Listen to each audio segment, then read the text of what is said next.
గతంలో అధికారంలో ఉన్నప్పుడు మాట్లాడిన వాళ్ళు ఏం మాట్లాడినరో ఈరోజు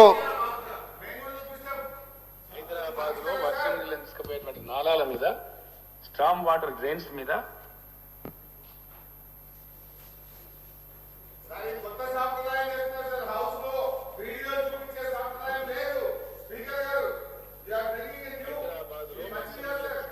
నాలాల మీద, స్టామ్ వాటర్ డ్రైన్స్ మీద 28,000 అక్రమ కట్టడాలని, అక్రమమైన బిల్డింగ్ కట్టడం మొదలు పెడితే వితౌట్ నోటీస్, అధ్యక్ష చట్టం చెప్తా ఉంది, చట్టం no notice will be given, it will be demolished.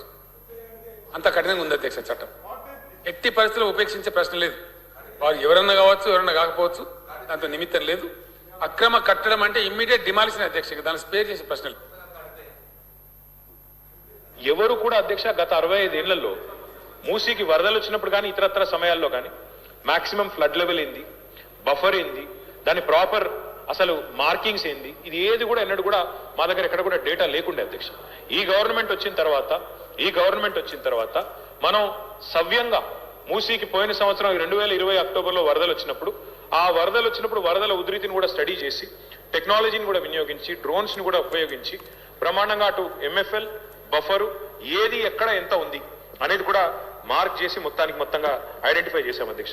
उसके साथ ही साथ हमने बलाला साहब ये भी किया कि कितने इंक्रोचमेंट है, बफर में कितने हैं, मूसी के बेड में कितने हैं, रिवर बेड में कितने हैं, इसका भी हमने एक अंदाजा लगाया। करीब 10,000 तक कुल मिला के स्ट्रक्चर है, 10,000 तक है। उसमें मलकपेट में भी है, अंबरपेट में भी है, कई सारे जगह है। आप भी जानते हैं, मैं भी जानता हूं, एक दिन में ही आए नहीं, बहुत सालों से चलता आया, तो ये सब वहीं पे है। ఎంక్రోచ్మెంట్ చూస్తే దగ్గర 10,000 తుర్క చెరువు ఉంది, దాని కింద ప్రగతి నగర్ చెరువు మొత్తం, ఆ ఛానల్ మొత్తం కబ్జాలే, దాన్ని ఇల్లు కట్టాం.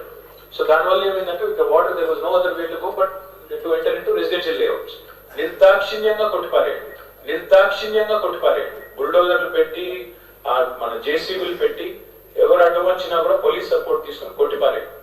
Don't spare anybody. నిర్దాక్షిణ్యంగా వ్యవహరిస్తాం ఇప్పటి నుంచి.